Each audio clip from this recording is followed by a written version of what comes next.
சூரிய பகவான் ஒளிமுகம் காண அங்கு கற்பக தருவின் நெற்றியில் மலரும் சூரிய பகவான் ஒளிமுகம் காண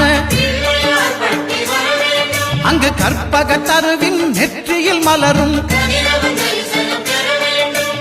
இருளை விலக்கி உலகை எழுப்பும் ஞாயிறு அங்கே குடியிருப்பான் அவன் ஆனை முகத்தனின் அடியவர் மனத்தில் ஒளியாய் வந்து கொலுவிருப்பான்